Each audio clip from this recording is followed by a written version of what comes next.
pour les pistonnés, le débrief du Grand Prix d'Espagne. Voilà la vidéo qui vous attend pour commencer cette semaine comme il faut. À mes côtés, comme d'habitude, les habituels belligérants de ce plateau magnifique. Monsieur Brice Germain qui revient d'Italie. Comment ça va, Brice ? Ça va bien et toi ? J'ai pris des couleurs. Oui, c'est vrai, ça se voit. Ouais, du rouge. Et comme Charles Leclerc, là, j'ai le turbo qui fonctionne pas, je suis à plat. Et oui, les vacances, parfois, ça pompe un peu pour reprendre, bien sûr, les expressions de la Formule 1. Monsieur Hamza Ramani, lui, avait fait le choix des Canaries, c'est ça ? Tout à fait. Et ça va ? Ça va. Tu conseilles ou pas ? on revient, il pleut. Bon, j'étais mieux là-bas, je pense, mais c'est pas mal. Et lui, il part tout seul pour méditer. Il regarde le soleil et l'horizon et il dit Marcelo Bielsa. Exactement. Fernando. Il regarde et il revient avec plein de bonnes idées pour cette émission, tu vois. T'as pas croisé ni Carlos Sainz ni Fernando Alonso à la plage ? Non, pas sur place, malheureusement. Bon, écoute, ça Dans les graviers non plus Oh non, ça commence. Tu vois, on commence une émission sérieuse et voilà comment ça part. Les amis, je vous rappelle bien évidemment que ce débrief du Grand Prix d'Espagne est le deuxième rendez-vous d'un week-end absolument exceptionnel qui a commencé hier sur les antennes de Winamax, bien sûr, avec l'émission Pole Position que je vous invite à retrouver sur la chaîne Winamax Sport. Bien sûr, ça se passe sur YouTube. Et puis, n'oubliez pas que mercredi, on aura aussi rendez-vous avec le magazine. Un petit mot avant de commencer cette émission. Un énorme cocorico, les gars, puisqu'hier, Victor Martins l'a emporté en F3. Victor Martins qui en profite en plus pour prendre la tête du classement des pilotes. On voit les images de joie à l'arrivée de cette course. Juste un petit mot pour ouvrir parce que franchement, on pouvait pas ne pas commencer par évoquer Victor Martins. Déjà qu'il fait une saison assez grande l'année dernière. Là, cette saison, il s'impose quand même comme le favori de ce championnat-là. Et il est surtout bien entouré dans son écurie ART aujourd'hui. On voit que ça a marché pour Théo Pourchaire, il est passé en F2 comme ça. Si un baquet se libère pour Théo en F1 l'année prochaine, certainement que la bascule se fera avec Victor pour aller en F2. Donc ça, plus Isaac Adjar qui est là en F3 et qui performe extrêmement bien. On a une génération assez dorée quand même là, en ce moment sur les catégories jeunes en monoplace. C'est très bon signe. Effectivement, là je crois que c'est un tiers de saison qui est déjà passé, donc il va falloir confirmer. Il reste pas mal de courses, mais elles arrivent toutes assez rapidement, puisqu'il y a quand même beaucoup de grands prix en Europe. Effectivement, la régularité, c'est ce qui te permettra ou non d'accéder à l'étage supérieur, mais effectivement, c'est assez prometteur ce que nous propose Victor Martins et Isaac Adjar. Ce serait extraordinaire, les gars, c'est la fin de cette saison, je m'avance un petit peu, si on avait un champion du monde en F3, un champion du monde français aussi également en F2, et un champion du monde français en F1. Non, pardon, excusez-moi, Charles Leclerc à Monégasque, qu'il faut absolument, il faut rendre à Monaco, ce qui appartient bien sûr à Monaco. La nationalité jusque-là. Allez les gars, on se replonge dans le classement du Grand Prix de Formule 1 cette fois-ci, qui se déroulait du côté de Barcelone sur le circuit de Catalunya, avec la victoire de Max Verstappen hier, bien sûr. Max Verstappen qui, tout simplement, l'emporte pour la 24e fois de sa carrière, la 3e victoire consécutive pour Max Verstappen cette saison, 79e victoire pour Red Bull, 19e doublé aussi également pour Red Bull avec la présence de Sergio Pérez à la 2e place, podium pour George Russell, Carlos Sainz finit à la 4e place, Lewis Hamilton à la 5e, Bottas dans le top 6, c'est l'invité récurrent en tout cas des top 6, 2 Alpines dans le top 10, on notera aussi également la présence de Norris à la 8e place malgré une énorme angine, et puis de Tsunoda qui rentre encore un point pour AlphaTauri. On lance tout de suite le débrief de ce Grand Prix de Barcelone avec les 4 enseignements.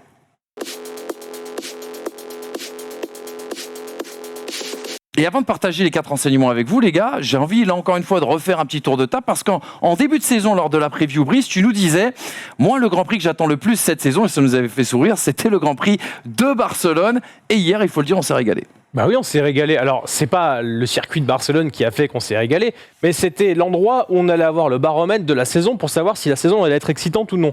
On est allé du coup avoir déjà 5 grands prix passés, donc les écuries allaient avoir le temps de s'habituer à leur setup, d'amener quelques évolutions.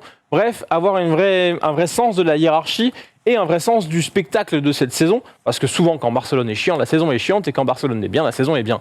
L'année dernière, Barcelone était bien, la saison était bien. Cette année, Barcelone était encore mieux, je trouve, que l'année dernière, avec cette forte dégradation pneumatique qui a permis différentes stratégies à tenter. On a eu des casses mécaniques, donc on a eu de l'incertitude. Moi, je trouve qu'on s'est régalé, et en plus, on a eu le retour de Mercedes, pas au premier plan, mais en tout cas au premier plan et demi, avec Red Bull et Ferrari. Moi, ça m'excite pas mal pour la suite de la saison, ce que j'ai vu hier. Ce baromètre est intéressant et beaucoup d'hectopascal. Brice s'est régalé, mais on le rappelle, et tu l'as très bien rappelé il y a 15 jours, Brice se régale de bataille entre la 13e et la 15e place. Je veux l'avis d'Hamza Ramani. Est-ce qu'il s'est régalé devant le Grand Prix de Barcelone? Non, mais je suis particulier parce que c'est le discours qu'il avait un peu pour Miami. Donc si pour Miami c'est déjà grandiose, alors si tu mets Miami et Barcelone sur le même plan, je suis assez Je répondrai pas. déçu. Non, mais plus sérieusement, moi aussi j'ai passé un très bon moment. C'était un très bon Grand Prix. En fait, il était assez rythmé, ce qui fait qu'il n'y avait pas de moment de pause, il n'y avait pas de moment de creux. Tu avais, comme tu l'as dit, bon, je ne vais pas répéter tout ce que tu disais, mais les stratégies différentes, même s'il y avait beaucoup de 3 arrêts, mais dans des styles et des stratégies différentes, ça a aidé aussi justement à ne jamais s'endormir. Et effectivement, je trouve qu'on a assisté à une belle course. Et on a vu une Mercedes mener lors de ce Grand Prix. C'est suffisamment rare en 2022, bien sûr, pour en parler. Découvrons ensemble justement les 4 enseignements que les pistonnés ont tirés après ce Grand Prix d'Espagne. Sergio, Carlos, we need to talk. Il faut qu'on parle, Carlos, il faut qu'on parle, Sergio. Ça, c'est le fameux texto que malheureusement trop d'hommes ont reçu dans leur vie. Alpine, phénoménal en course. On reviendra sur la course fantastique forcément de Fernando Alonso, mais également de gros points pour Alpine. La Green Bull n'a pas d'aile. C'est un peu le copycat de ce week-end, cette nouvelle Aston Martin qui ressemble drôlement à la Red Bull. On en parlera. Malheureusement, elle n'a pas eu les résultats, en tout cas escomptés. Mais on attaque tout de suite sur un enseignement global. Oui, le suspense semble être complètement relancé au championnat du monde. Verstappen qui reprend la tête, c'est sa 4e victoire en 6 courses. 52 points repris sur les 3 derniers Grands Prix sur Charles Leclerc. C'est absolument énorme. Lui que l'on pensait pas condamné, mais en grande difficulté après son abandon, notamment du côté de l'Australie. Ferrari qui a connu l'abandon, le premier abandon de cette saison. On imagine et on suspecte un problème de turbo du côté de chez Ferrari qui a envoyé directement ce moteur à Maranello pour subir tout un tas de tests et comprendre ce qui n'a pas fonctionné. Mais bonne nouvelle du côté de chez Ferrari, Mattia Binotto en parlait hier, les problèmes de dégradation ne semblent être résolus grâce aux nouveautés apportées par Ferrari du côté de l'Espagne. Et puis le 3e point, et il est très important, Mercedes ça va mieux. Toto Wolff qui disait Hamilton aurait même pu jouer la victoire. Et puis, là encore une fois, les nouveautés ont apporté leur lot de bons points pour Mercedes, puisque le marsouinage semble être désormais maîtrisé. Est-ce que le championnat du monde 2022 est relancé, les gars? Est-ce qu'on peut se féliciter? Est-ce qu'on peut imaginer qu'on va avoir un suspense incroyable et pourquoi pas une lutte à 3? Relancer, ça sous-entend que le championnat à un moment était quasiment mort ou à sens unique, ce qui n'était pas le cas. On a eu un doute après l'Australie quand même. Deuxième abandon de Red C'était Bull. Un doute de fiabilité, doute de performance aussi. Verstappen a du mal à reprendre Leclerc à l'époque. Ouais, mais c'était un tout début de saison. Encore une fois, tout ce qui est avant Barcelone, je le disais, j'attendais quand même de voir Barcelone avant d'avoir un premier avis fort et plus clair sur l'ensemble de la saison. Ce qui est là où je te rejoins sur le championnat relancé, c'est que Mercedes est de retour. Donc peut-être va-t-on assister à une bataille à 3 écuries pour aller chercher le titre mondial, ou au moins déjà pour des victoires, pour des pole positions, pour des podiums. Et là, ça relance l'intérêt du championnat dans le sens où il y a une nouvelle force qui s'ajoute à Ferrari et à Red Bull. Après, sur la course d'hier, Verstappen qui gagne encore une course qu'il termine, c'est quand même fort. Maintenant, effectivement, pour Charles Leclerc, je pense que... Alors, il y a l'enseignement Mercedes, évidemment, qui est très important, mais je retiens aussi et surtout que Ferrari est en train de régler, j'espère, de manière définitive, ces problèmes de dégradation pneumatique. Et ça, c'est quand même une excellente nouvelle pour la Scuderia, parce que hier, il y avait Charles Leclerc et il y avait les autres. Et s'il n'y a pas cet abandon, Charles Leclerc, il peut coller 20-25 secondes même à Max Verstappen. Alors, bien tempéré par la sortie de piste de Max Verstappen, parce que avant la sortie de piste, il ne le distance pas. Je pense que faut pas trop se gargariser tout de suite de Mercedes. Mercedes a fait un pas en avant, mais ils ont encore 3-4 pas en avant à faire. Sur le rythme de qualif, il n'y était pas. Et sur le rythme de course, il n'y était pas. Il y a du mieux, mais au final, quand on regarde la feuille à la fin de la course, certes, Russell fait podium. Et Russell fait podium parce qu'il y a un abandon aussi devant. Et Hamilton, ils ont ce problème d'essence à la fin. Et quand tu regardes 3 et 5, c'est mieux que les Grands Prix d'avant. Mais on n'est pas sûr... Toto Wolff dit que Hamilton jouait la victoire. D'un point de vue rythme, il dit s'il n'est pas touché par Magnussen en début de course, avec le rythme qu'il avait, il aurait sans doute pu se battre. Il avait un excellent moteur. Un moteur neuf. On a déjà vu les moteurs neufs que ça faisait chez Mercedes au Brésil l'année dernière. Mais pourquoi on peut dire que le championnat est relancé, entre guillemets, c'est que les 3 écuries de pointe, si on peut dire, ont réglé le problème majeur qu'elles ont depuis le début de saison. Réglé. c'est un bien grand mot, mais on maîtrisait. Red Bull, pour le moment, depuis 3 courses, maîtrise sa fiabilité. 3 courses, 3 victoires pour Verstappen. Le Ferrari semble avoir trouvé, comme disait Hamza, la solution pour son problème de dégradation pneumatique qui leur donnait absolument aucune chance depuis 3 courses pour aller gagner les victoires. Et Mercedes a réglé à 70% son problème de marsouinage. Donc, les 3 écuries de pointe qui ont les, entre guillemets, meilleures connaissances et la meilleure manière de fonctionner depuis le début de saison sont en train de gommer leurs problèmes et vont peut-être maintenant pouvoir s'axer sur le développement performance et non pas sur les pansements à mettre sur les artères ouvertes. Et ça, pour moi, c'est relancé. Quand Binotto dit quand même Ferrari avait la voiture la plus rapide à Barcelone, c'est un message qu'il envoie aussi à la concurrence. Ouais. Et tu te retrouves dans la situation de te dire, et tu le dis très bien souvent, Barcelone c'est un circuit de test, c'est le baromètre de la saison. Si tu es bon à Barcelone, généralement tu es bon partout. Encore une fois, je trouve que Ferrari met une petite gifle par rapport à la concurrence. En tout cas, moi je ne m'attendais pas à voir une performance de Ferrari aussi marquante sur ce Grand Prix. Est-ce qu'il n'y a pas un truc en trompe-l'œil aussi, c'est le fait que Russell ait fait un petit peu le bouchon devant un Verstappen qui n'avait pas le DRS, et qu'à ce moment-là, quelque part, ça, je trouve, ça change aussi un petit peu le regard sur la première partie de course de Charles Leclerc. Je rejoins complètement. Maintenant, à partir du moment, et tu le disais Brice, à partir du moment où tu règles tes problèmes de fiabilité, là on commence à tes problèmes de dégradation pour Ferrari, là tu commences quand même à voir ce que peut donner cette voiture. Alors évidemment il y a des progrès, et encore une fois le package qu'ils ont apporté pour Barcelone, c'est pas un mini package, mais ils ont pas forcément tout apporté pour Barcelone. Il y a une grosse amélioration qui va arriver pour Silverstone. Hier il faisait très chaud à Barcelone. S'il fait chaud à Barcelone, tu te dis que sur la plupart des circuits européens, on aura des conditions climatiques à peu près semblables. Et la dégradation, c'est un élément fondamental dans la compréhension de la course et dans la performance de la course. Et Ferrari a réalisé... ce qu'a fait Ferrari, c'est rassurant pour les prochaines courses et pour les prochaines semaines. Allez, on va dire jusqu'à la Hongrie, jusqu'à la trêve. Le truc qui est dommage hier, c'est qu'effectivement, sachant qu'ils ont trouvé un truc entre vendredi soir et samedi matin par rapport à ce rythme de course, parce que vendredi, on les annonçait au rythme avec les Mercedes, donc voilà, ce qui est dommage, c'est que à cause de cette sortie de piste de Max Verstappen, on n'a pas pu voir justement si le même scénario allait se reproduire ou pas, et que le problème était réellement réglé. Parce que les 10 premiers tours des courses, le scénario depuis le début de saison est souvent le même, c'est Leclerc qui creuse un écart d'1 seconde et demie, 2 secondes, et à un moment donné ça s'effondre et Verstappen passe au premier relais ou au deuxième relais. Je schématise, mais c'est à peu près ça. Donc c'est dommage, on n'a pas pu voir ça. Par contre, ce qu'on a pu voir, notamment en qualification, et comme je le dis tout le temps, et tu l'as rappelé, c'est un circuit de test, on a vu les points forts des 3 monoplaces. Le premier secteur, qui est un secteur de courbe rapide, Mercedes, visiblement, il y avait plus de facilité là-dedans. Deuxième secteur, plus de vitesse, plus de pointe, c'était pour Red Bull.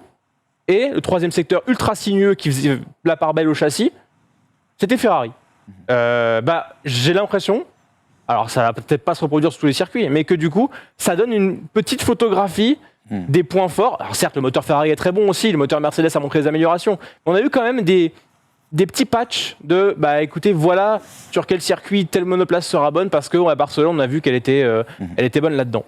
Et Ferrari va apporter, tout à l'heure je parlais de Silverstone, va apporter des nouveaux pontons normalement pour Silverstone. Est-ce qu'il y aura des petits ajustements d'ici à Silverstone, parce que Red Bull le fait depuis le début de la saison.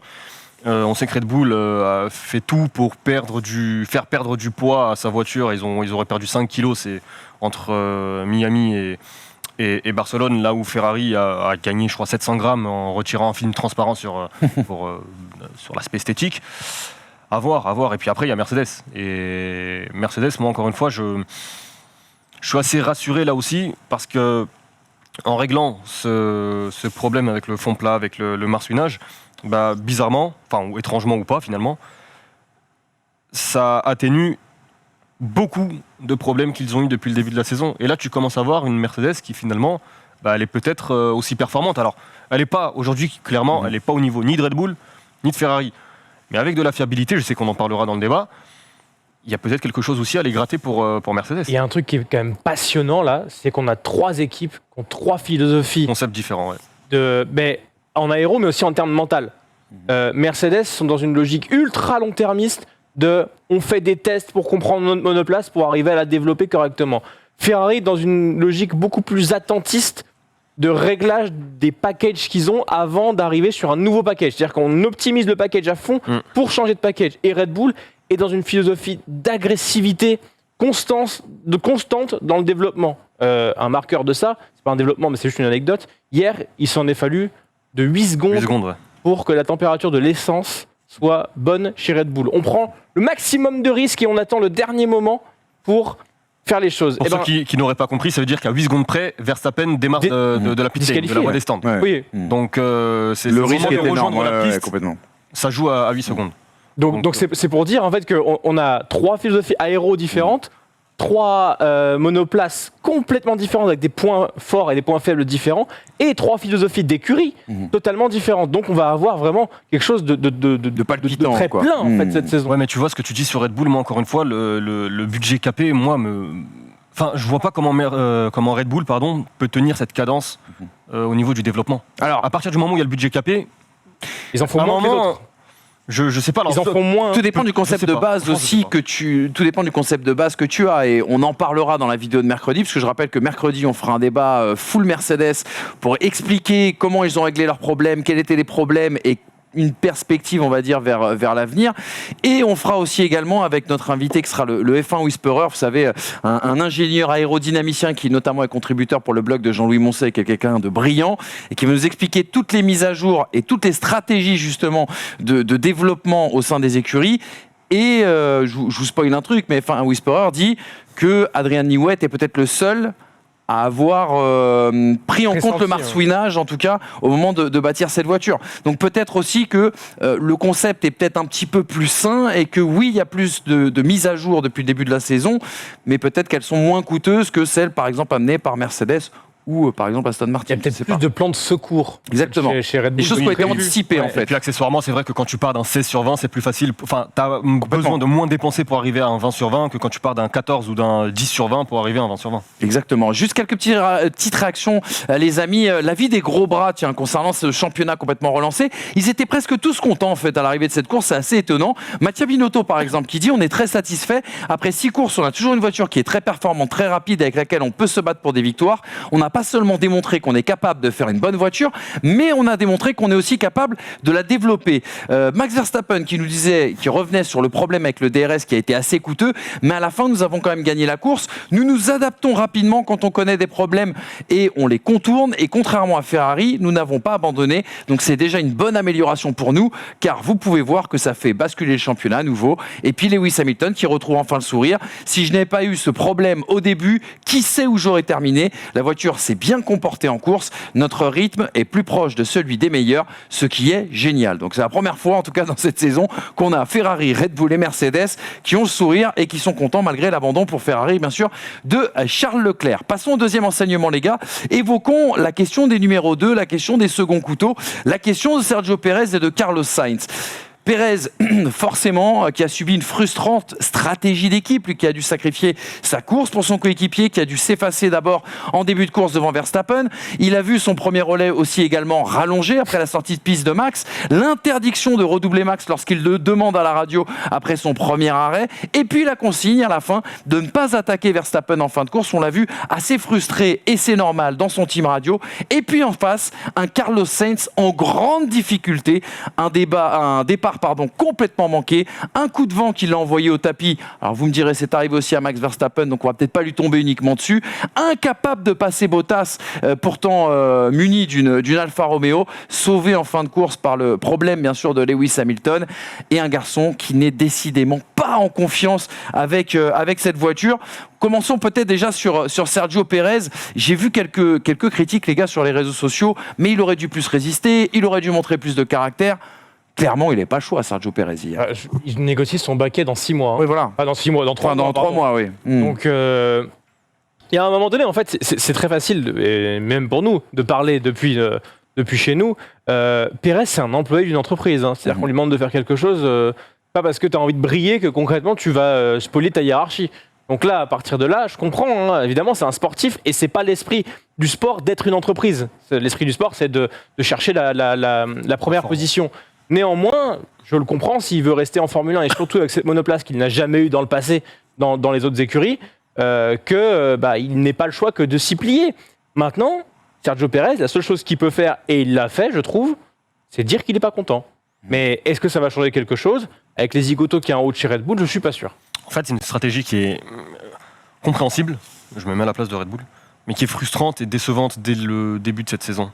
Ça veut dire que quand ça arrive à 3, 4, allez, même 6, 7 Grands Prix, voilà, quand tu arrives dans le sprint final, que tu as ton pilote numéro 1 qui joue le titre, qui a besoin de points, bon, c'est clairement compréhensible, mais là, ça fait 5, 6 courses.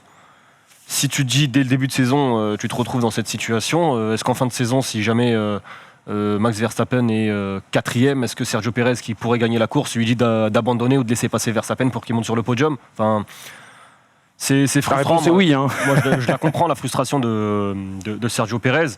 Après, effectivement, il est dans une situation contractuelle fragile et il ne peut pas se permettre aujourd'hui de mettre en danger son avenir en Formule 1. Est-ce qu'on peut vraiment le reprocher même à Red Bull? Parce que quelque part, tu te dis, tu vois Charles Leclerc éliminé de cette course, abandonné, on connaît le problème de fiabilité qu'ont connu Red Bull en début de saison. Quelque part, c'est difficile de leur reprocher d'essayer de maximiser les points pour leur numéro 1, alors que le leader du championnat du monde a abandonné. La question, c'est quoi? Aujourd'hui, quelle est la stratégie Red Bull?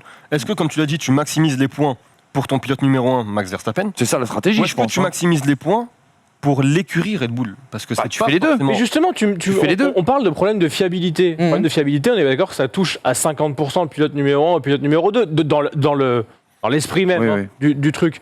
Donc à partir de là, pourquoi est-ce que tu n'essaierais pas aussi de maximiser les points de Sergio Pérez? Non mais attends. C'est qui le numéro 1 chez Red Bull? Qui porte le projet? Écoute, tu vois, tu préfères que Max Verstappen soit pas champion et que Leclerc soit champion parce que tu as privilégié Max Verstappen à un moment donné qui a eu un problème mécanique, ou tu assures aussi ton deuxième pilote en le mettant le plus haut possible également? La stratégie de Red Bull, bien évidemment que c'est un homme, un charisme, un personnage, Max Verstappen, oh là là, mon Dieu, le grand Dieu, Max. Mais en attendant, il faut bien qu'ils se rendent compte que s'ils veulent un mec motivé à côté, s'ils veulent assurer le coup et que Sergio Pérez puisse à un moment donné, si Verstappen a 3 grands prix de suite où il y a un problème, il faut que Pérez puisse prendre le lead aussi. Et là, je trouve qu'au bout de 6 courses, c'est trop tôt. Il y avait 18 ou 19, je sais plus, 18 points d'écart, il me semble, entre Pérez et Verstappen avant cette course. Il reste 17 grands prix. Enfin, est-ce que c'est réellement le moment? Il y a 10 ans, on faisait pas ça. Il y a 10 ans, il y a Michael Schumacher et Barrichello qui le faisaient. Mais je vais reprendre encore cet exemple. Raikkonen-Massa, on a attendu qu'il y en ait un qui soit plus titrable pour faire des consignes. Oui, mais il y a plein d'autres contre-exemples.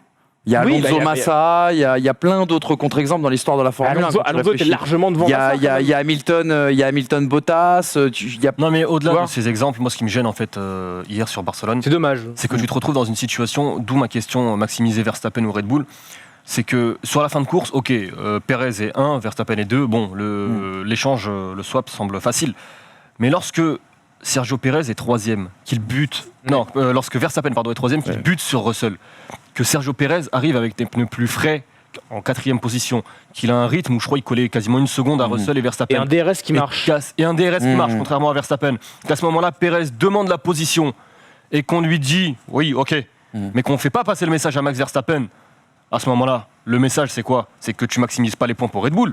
Parce que Pérez, il était en capacité d'aller chercher George Russell et de prendre la 2e place.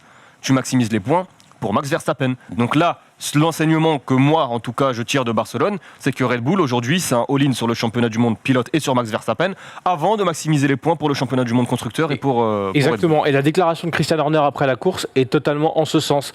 La déclaration de Christian Horner dit Verstappen avait des pneus plus frais que Pérez, c'était logique de le laisser passer. Ok, donc il a pris un aspect de la course et il en a fait toute sa stratégie de propagande autour de leur décision. Alors que si tu veux des aspects à mettre en avant pour Pérez, il y avait ce côté, le DRS marchait, donc il y avait plus de chance d'aller chercher Russell. Il y avait ce côté où, effectivement, Pérez a fait durer ses relais plus longtemps que Max Verstappen, a eu beaucoup moins de problèmes de dégradation pneumatique, et que du coup, peut-être que c'était lui, au moment où Charles Leclerc était devant, la meilleure chance de gagne, au vu du fait que Verstappen également a fait une erreur. Elle n'a pas fait Sergio Pérez. Exactement. Et qu'il a payé d'ailleurs Sergio Pérez du coup très cher. Un petit mot quand même sur l'autre numéro 2, Carlos Sainz, qui semble être quand même après 6 courses un peu au fond du trou notre ami. Alors il y a cette erreur en course. Moi je pense que c'est le départ l'handicap énormément. On le sait qu'il est vraiment pas en confiance avec cette voiture. Ça coûte des points quand même très cher là pour le coup à Ferrari. Quand ton numéro 1, comme Charles Leclerc, a un problème technique et que tu as la voiture qu'a Ferrari, ton numéro 2 doit répondre présent. On attend de Carlos Sainz de gagner lorsque Leclerc n'est plus là. Et Carlos Sainz, non seulement il ne gagne pas, il ne prend pas des points à Red Bull, mais en plus il n'est même pas sur le podium. C'est un problème. Ça devient un problème pour Ferrari. Il nous a fait une spécialité espagnole, la remontada. Il est retombé plus bas et puis il a essayé de remonter. Malgré tout, il finit 4ème. C'est pas non plus. Ouais, mais c'est en trompe-l'œil. Parce que si Hamilton n'a pas son problème, il finit derrière les 2 Mercedes. On l'a vu galérer derrière Bottas. Tu sais, s'il ne change pas la stratégie chez Ferrari, il passe jamais Bottas en fin de course. Oui, c'est vrai. Et d'ailleurs, en parlant de Bottas, j'ai essayé de m'imaginer ce qu'on aurait pensé, ce qu'on aurait dit de Valtteri Bottas s'il faisait le même début de saison que Carlos Sainz. C'est vrai. Et en fait, je me suis dit, purée, on doit être très clément avec Carlos Sainz parce qu'on l'a pas du tout été avec Valtteri Bottas. Peut-être parce qu'on avait 4 saisons d'expérience de Valtteri Bottas pour toi. Chez Mercedes. Excuse-moi, je croyais que Bottas, c'était pas ton père. Désolé, mais... là, je me dis, ça fait beaucoup, mais on en parle déjà. Ça fait un moment qu'on le dit, mais là, on se disait, est-ce qu'il va pas surpiloter parce que c'est chez lui ? Est-ce qu'il va pas y avoir un petit peu de problème de pression ? Je sais pas ce qui s'est passé réellement, mais en attendant, ce qu'il faut bien comprendre, c'est que cette Ferrari n'est pas faite pour lui du tout et qu'il a beaucoup de mal à s'en accommoder et qu'à un moment donné, il va falloir penser la monoplace pour les 2 pilotes parce qu'ils vont jouer le championnat. Sur le départ, on parle d'une procédure de départ erronée pour Carlos Sainz. D'accord. Donc pas une erreur du pilote. Peut-être que, je ne sais pas si c'est l'excuse ou si c'est vraiment une explication, en tout cas c'est ce qui se dit, une procédure de départ erronée, ce qui du coup complique le départ de Carlos Sainz. Et puis après, il y a cette sortie de piste qui endommage le fond plat et qui, selon Ferrari et Binotto et Carlos Sainz, complique la tâche de Carlos Sainz aussi sur l'ensemble de la course. Maintenant, encore une fois, ça tombe sur lui, quoi. On a l'impression de revoir la sortie de piste de Bottas et celle d'Hamilton à Hockenheim en 2019, où Hamilton, lui, fait une sortie de piste où ça revient tranquille et Bottas s'explose dans le mur. Quand tu regardes les conséquences de la sortie de piste de Verstappen et celle de Sainz, alors qu'ils sortent de la même manière, tu te dis, bon, il y en a un qui est là, il n'est pas verni quand même en ce début de saison, le pauvre Carlos. Pérez et Sainz, destin croisé pour les 2 numéros 2. On en a parlé justement avec F1 Whisperer, qu'on retrouvera, je vous l'ai dit, dès mercredi pour des décryptages sur les évolutions et sur le développement technique. Justement, F1 Whisperer qui nous parle des difficultés à l'heure actuelle de Carlos Sainz dans sa Ferrari. On l'écoute. Et Binotto et Sainz, maintenant, admettent clairement que en fait, l'équilibre de la voiture convient beaucoup mieux à Charles Leclerc. Leclerc peut se permettre d'adopter des réglages qui sont beaucoup plus agressifs que Sainz parce qu'il arrive à gérer cet équilibre-là, qui est en fait plus orienté. La voiture est plus piqueuse en fait, elle est plus piqueuse que ce que Sainz voudrait. Leclerc arrive à s'en accommoder et Sainz, ça ne convient pas du tout à son style. Et chez Red Bull, avec les feedbacks qu'a donné Pérez l'année dernière, ils ont bossé justement pour que ça handicape moins le coéquipier de Verstappen. Parce qu'en fait, les anciennes générations de Red Bull, elles convenaient super bien à Verstappen. Le gros avantage qu'ils avaient, c'est qu'elles étaient hyper réactives. Elles tournaient facilement. Mais du coup, ça les rendait nerveuses en entrée de virage. Et tous les coéquipiers de Verstappen, ils avaient du mal avec ça. On se souvient, Albon, Gasly, le nombre de têtes à queue, etc. C'est parce que la voiture était hyper nerveuse. Verstappen pouvait s'en accommoder. Et donc, du coup, il faisait des temps canons parce que la voiture, elle était hyper réactive. Mais tu pouvais la perdre facilement. Et Pérez avait le même problème l'année dernière. Comme c'était un problème inhérent à l'ancienne génération de Red Bull, ils ont bossé spécifiquement cette année pour pas qu'il y ait ce défaut-là. Et Pierre Vacher, hier en conférence de presse, on lui a demandé est-ce que Sergio s'est vachement amélioré par rapport à l'année dernière. Bon, lui, c'est un ingénieur, donc il dit peut-être qu'on a aussi bossé pour rendre la caractéristique plus accessible à Pérez. Les explications et l'expertise de F1 Whisperer qu'on retrouvera, je vous l'ai dit, mercredi pour le magazine dans le cadre du décryptage et du grand débat autour de Mercedes. Je propose de passer au troisième enseignement, les gars, et évoquer Alpine et ce rythme phénoménal hier en course du côté de Barcelone. Alors on a toujours l'éloge de la régularité, monsieur Esteban Ocon, 5e course dans les points après 6 Grands Prix, un excellent premier relais, lui qui a avoué ne pas pouvoir reprendre Valtteri Bottas en fin de course. Il manquait de rythme tout simplement, il était parti 12e et finalement il termine à la 7e place. Une très belle course pour le Français. Et puis évoquons quand même la remontada de Fernando Alonso qui a été piégé en Q1, qui a dû changer son moteur avant le départ de la course, qui l'a fait partir tout simplement dernier sur la grille. Il y a eu cette stratégie parfaite, cette gestion des gommes qui a été aussi également très bonne, et cette question, un week-end propre du début jusqu'à la fin pour notre ami Fernando Alonso. Regardez ce qu'il déclarait justement à l'arrivée de ce Grand Prix d'Espagne. Cette saison, je suis parfois parti 5e ou 6e, mais je ne marquais pas de points car il se passait toujours quelque chose. Cette fois, nous avons changé le moteur, nous sommes partis dernier et malgré ça, nous avons scoré. Lui qui n'a vu ni venir le trafic, ni la prolongation bien sûr de Mbappé au Paris Saint-Germain. Les gars, un petit mot sur Alpine. Oui, il est supporter du Real, c'est pour ça, si vous n'avez pas l'info. En fait, ce qui est frustrant, c'est que, et tu l'as mis à la fin du tableau, il n'arrive pas à avoir un week-end complet, un week-end propre du début à la fin. Et c'est rageant parce que sur un week-end où tu as Charles Leclerc qui abandonne, où tu as Carlos Sainz qui connaît un problème, où tu as, même si c'est plus haut, Verstappen qui a un problème de DRS, tu sais pas ce qui peut se passer, Alonso il n'est pas là.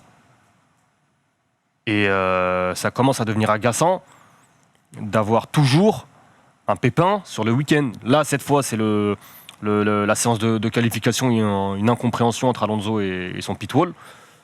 Ça commence à faire beaucoup. Honnêtement, chaque week-end, t'as un problème. Alors que la gestion de course et le rythme de course, il semble excellent chez Alpine. On l'a vu avec Alonso aujourd'hui, enfin à Barcelone. On l'a vu avec Esteban Ocon à Miami, où il part dernier, il finit dans les points. J'ai l'impression qu'il se complique tout seul la tâche. 4 points pour Fernando Alonso, au bout de 6 courses, en sachant que la voiture a le rythme qu'elle avait hier à Barcelone et en sachant que Barcelone va être représentatif de la saison. Mais combien de points ont-ils perdu depuis le début de saison ? Moi, quand je vois la course d'hier, je me dis, mais faut pas considérer Alpine comme Aston Martin, là. Faut pas considérer Alpine comme As. Alpine, aujourd'hui, a perdu certainement 10 points par course.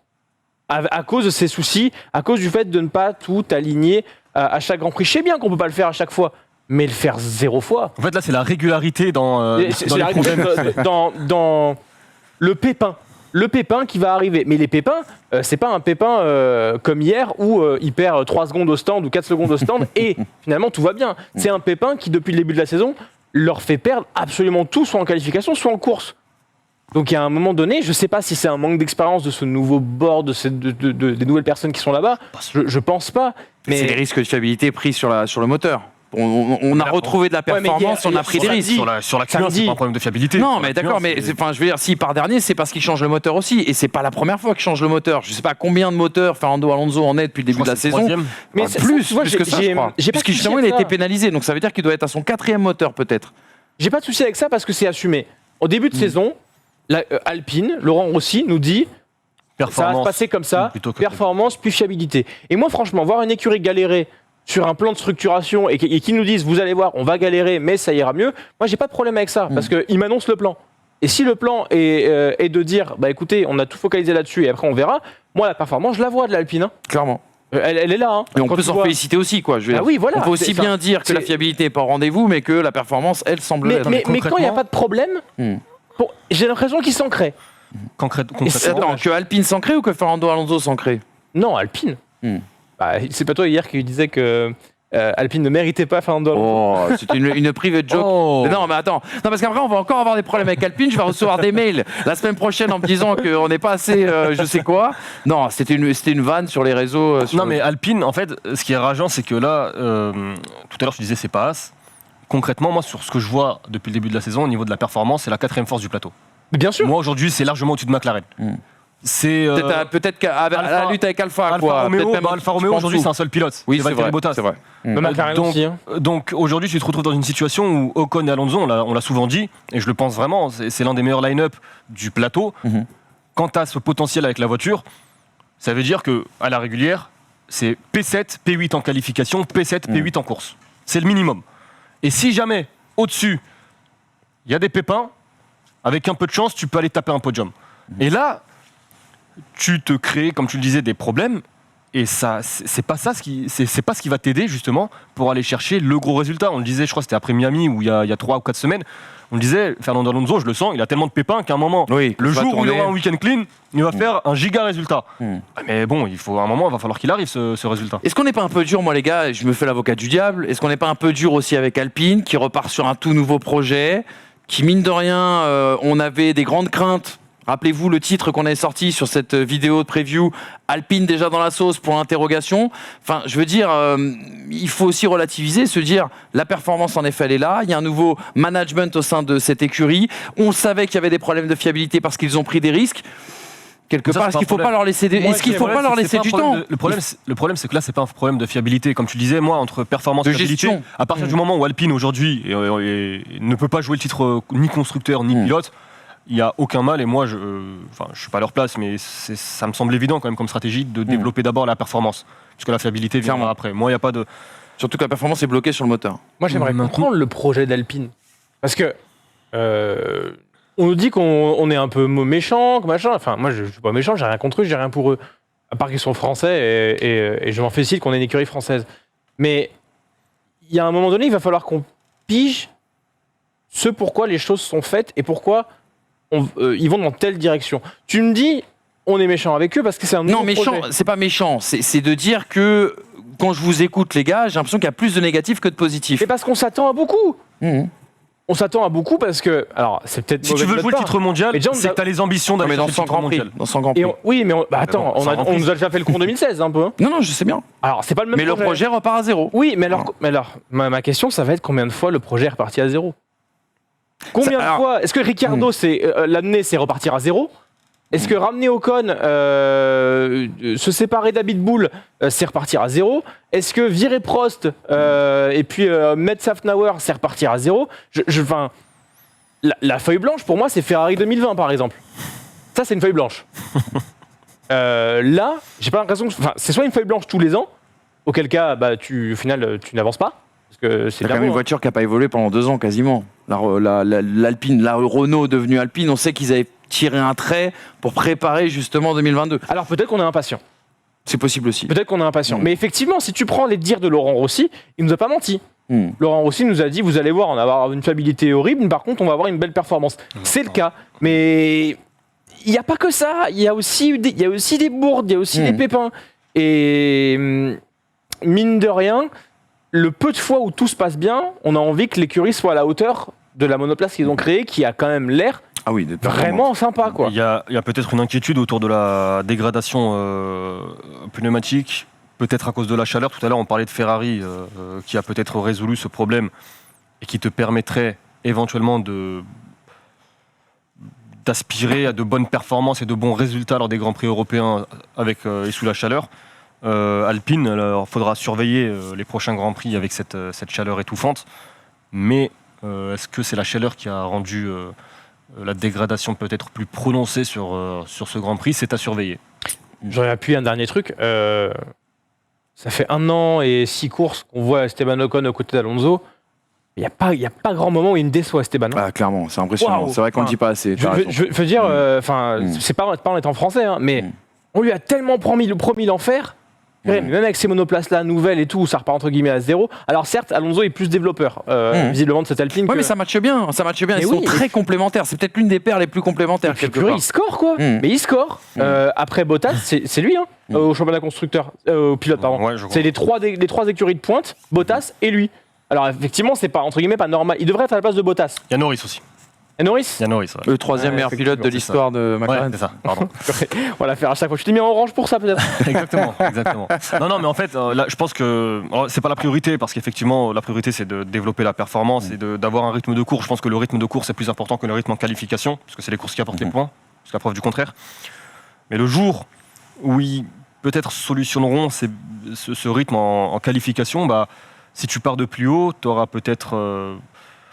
En fait, j'ai l'impression qu'on n'a pas eu de course quasiment. C'est peut-être du setup aussi. Excuse-moi de te couper, mais tout à l'heure on en parlait pour Mercedes. On sait qu'Hamilton avait un réglage beaucoup plus course. Est-ce que là, ils n'avaient pas un réglage beaucoup plus court? J'ai l'impression depuis le début de la saison qu'on n'a pas eu encore le Grand Prix où tu as les deux Alpines qui partent 7-8 ou 7-9.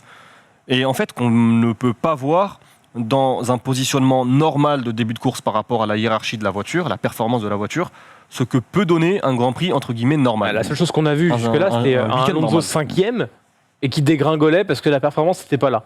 Et visiblement, oui, on en parlait, ils avaient vraiment un setup très qualif jusqu'ici, qu'ils ont modifié, parce que ça n'était pas possible. En fait, ils accrochaient à peine les points avec Ocon.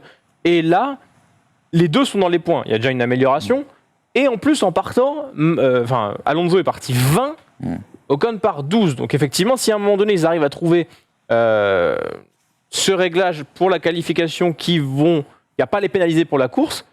Vraiment, il va falloir se méfier d'eux. Après, Monaco, Monaco c'est particulier. Oui. Peut-être l'Azerbaïdjan. On attendra l'Azerbaïdjan pour enfin avoir un week-end. Encore, on jugera de ça. Et les gars, je vous rappelle que cet été, on pourrait, je mets tout ça au conditionnel, parce qu'avec ce que vous avez dit aujourd'hui, on va encore avoir des problèmes, non je rigole, mais on pourrait avoir Laurent Rossi sur ce plateau, et ce sera l'occasion de, je l'espère en tout cas, de pouvoir discuter du projet Alpine et de ce projet sur les 100 prochains Grands Prix pour ramener Alpine justement vers la lutte au championnat du monde des constructeurs. La lutte pour le championnat du monde des constructeurs, elle ne concernera sans doute pas Aston Martin cette saison. Il y a un petit peu d'ironie bien sûr dans ce lancement, et on passe tout de suite au 4e enseignement, parce que oui, la Green Bull n'a pas d'aile. Cette spécification B, clone de la Red Bull, j'ai quand même mis un point d'interrogation, mais on aurait pu mettre un point d'exclamation. Cette nouvelle voiture largement inspirée de la RB18, les pontons, les déflecteurs, les sous-bassements qui sont quasi similaires. Un concept qui avait été néanmoins testé en soufflerie au mois de novembre 2021, au mois de novembre dernier, ce qui fait que la FIA n'a pas sanctionné, puisqu'il y a la preuve que Aston Martin a travaillé sur ce concept depuis plusieurs mois. Alors est-ce que c'est une simple coïncidence, ou est-ce qu'il y aurait eu une fuite de propriété intellectuelle de Red Bull jusqu'à Aston Martin? Ça, une enquête interne chez Red Bull devra le déterminer. Et puis, la deuxième constatation qu'on faisait déjà à l'époque de Racing Point, copier n'est pas comprendre. Eux qui n'ont pas passé la Q1 samedi après la double Q3, on s'en rappelle, du côté de Miami. Et puis, il faut le rappeler, leur rythme en course a été dramatique, même s'il faut rappeler que Stroll a été accroché par Gasly, ce qui a gâché quand même toutes ses chances dans cette course. Aston Martin. Alors, très rapidement les gars, est-ce qu'il faut s'insurger? Est-ce qu'on a le droit de s'insurger de ces histoires de copie, si jamais il y avait copie? Et est-ce que vous êtes un petit peu plus optimiste maintenant que vous voyez ce tout nouveau concept arriver chez Aston Martin? Copier, il y a une dignité. Tu as envie d'exister. Copier et être nul. Tu copies sur le premier de la classe et t'as 4 sur 20 quoi. Ouais, mais comme je t'ai dit samedi, tu décales les cases quoi, c'est du QCM quoi. Non mais enfin, déjà copier, on n'a pas les preuves, on n'est pas les procureurs publics là. Clairement, c'est la FIA qui a décidé de pas sanctionner. Donc faut pas qu'on dise copier, il faut qu'on dise largement inspiré. Cloner. Effectivement. Après, et puis copier, ça voudrait dire que tu le fais en 2 mois, ce qui est totalement impossible. Si le concept existait déjà en novembre 2021, effectivement, il y a peut-être eu quelques papiers qui sont sortis de l'usine Hamilton Keynes et qui sont retrouvés sur une autoroute vers Silverstone. Ça, c'est possible. S'insurger, non, parce que tout le monde sait copier la course à la performance, c'est aussi appliquer ce que font les meilleurs. Donc, je ne m'insurge pas de ça, mais faut voir en fait comment ça a été fait. En fait, c'est-à-dire que si on s'est inspiré d'un design qui existait déjà, d'accord. Si on a copié les plans qui ont été donnés par quelqu'un qui a fauté chez Red Bull, ça c'est encore différent. C'est-à-dire qu'on passe de l'inspiration à l'espionnage. Et il y a quand même 2 concepts très différents. L'un qui est vachement répréhensible, l'autre quand même qui est louable parce qu'il n'y a rien de mal à s'inspirer des meilleurs. Et puis l'espionnage, on a vu que ça peut coûter cher. Très cher. Très cher. Un pourboire pour Lawrence Stroll. Oui, tu peux le voir de cet angle. Non, mais non, moi, la copie ne me dérange pas. Après, moi, j'ai envie de croire ce que tu disais, là, l'info sortie par Automoto Unsport. Quand ils te disent qu'en mois de novembre, c'était déjà dans la soufflerie. Et l'explication, je crois que c'est Sébastien Vettel qui avait donné cette explication, c'est que lorsqu'ils ont choisi le concept A, donc celui que l'on avait vu en début de saison, vers le mois d'octobre, ils ont commencé à abandonner l'idée parce qu'ils ont vu que, au final, ce ne sera pas suffisamment performant. Ils ont eu cette option B, donc cette nouvelle voiture, au mois de novembre, sauf qu'ils avaient déjà lancé la production de la voiture A. Pour ne pas trop être pris par le budget capé, ils ont développé très très peu de pièces. Et ils ont tout mis sur la voiture B, sauf que le temps de développement a pris le temps que ça a pris. On se retrouve aujourd'hui à Barcelone avec cette nouvelle voiture. Moi, ce qui me dérange chez Aston Martin, et on l'a vu à l'époque avec Racing Point, c'est la compréhension. Tu peux copier, moi ça me dérange pas. Comme tu le disais, tu t'inspires des meilleurs. Mais si derrière, tu n'es pas capable de comprendre la voiture et du coup de la développer, ce sera problématique. Ce qui veut dire que, et on l'a vu à l'époque avec Racing Point, comme on disait à l'époque, cette Mercedes Rose, ça veut dire qu'au début de saison, elle était performante, mais comme ils ne savaient pas la développer, tu te retrouvais, tu glissais doucement dans la hiérarchie. On verra si avec Aston Martin, cette saison, ce sera le même scénario. Ils avaient gagné leur Grand Prix à la fin de saison. À la fin de saison, mais sur les circonstances aussi. Avec Sergio Pérez. Oui.